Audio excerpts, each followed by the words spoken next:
Si tu as cliqué sur cette vidéo, c'est que tu as sûrement vu la polémique autour du rebranding de Jaguar. Et que toi aussi t'es fasciné par cette facilité que les gens ont à juger sans comprendre. Certains disent que Jaguar a détruit 80 ans d'héritage en 10 minutes avec un rebranding qu'ils qualifient de parfum de luxe ou bullshit marketing.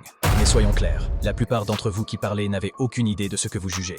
Pourquoi? Parce que vous êtes victime de l'effet de halo. Ce biais cognitif ou un détail, comme un logo ou une pub, suffit à façonner entièrement votre perception. En gros, vous jugez tout un rebranding global sur la seule base d'un teaser ou d'un visuel. C'est comme dire qu'un livre est mauvais parce que vous n'aimez pas la couverture. Vous êtes littéralement piégé par un biais qui vous pousse à généraliser à partir d'une impression superficielle.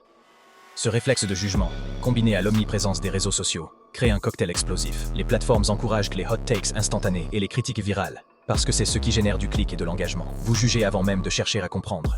Et si l'unanimité est contre, vous le serez, et ça principalement parce que vous n'avez aucune idée de qu'est-ce qui est à l'origine de vos goûts, et surtout qui a défini le bon goût du mauvais, mais ça, on en parlera dans une autre vidéo. Remettons les choses dans leur contexte. Jaguar est une marque qui, depuis des années, est en chute libre, jusqu'à 80% de baisse des ventes aux États-Unis. Ils n'avaient pas le luxe, sans jeu de mots, de rester dans leur zone de confort. Le choix, changer tout ou mourir. Et ils ont choisi de tenter l'audace, même si ça implique de bousculer les puristes, et de risquer de perdre leur clientèle historique. C'est risqué, oui, mais est-ce que c'était évitable? Non. Et pourtant, vous jugez une histoire incomplète. Vous critiquez un logo, une pub, quelques teasers, mais est-ce que vous avez vu la vision complète derrière le slogan « Copy Nothing » ? Non, vous donnez votre avis sur un fragment d'une campagne, sans contexte. Et c'est là le problème aujourd'hui. Maintenant, parlons franchement. Ce n'est pas parce que vous savez utiliser Canva ou gérer vos réseaux sociaux que vous comprenez le marketing, ce qu'est une stratégie de marque. Un rebranding, ce n'est pas juste un changement de logo ou une pub flashy. C'est une refonte complète de la manière dont une marque veut être perçue. Jaguar ne vise pas les clients de son passé, il prépare l'avenir. Et là, vous allez me dire, oui, mais pourquoi risquer de perdre les anciens clients ?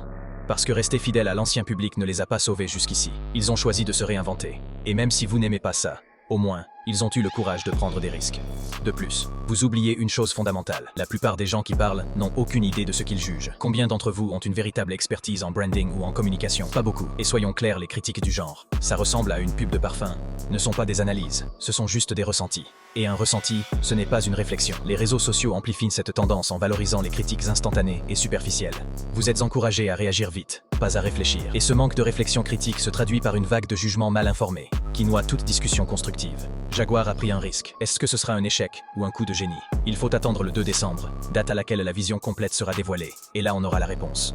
C'est facile de critiquer en restant assis sur son canapé. Mais est-ce que vous avez déjà pris un risque aussi audacieux? Probablement pas. Et c'est là la différence entre ceux qui créent et ceux qui jugent. Les mêmes codes que vous validez aujourd'hui sont les mêmes qui ont été critiqués à leur sortie, quand d'autres codes étaient en place avant que tout le monde bascule vers un nouveau modèle, qui à son tour a fini par devenir la nouvelle norme.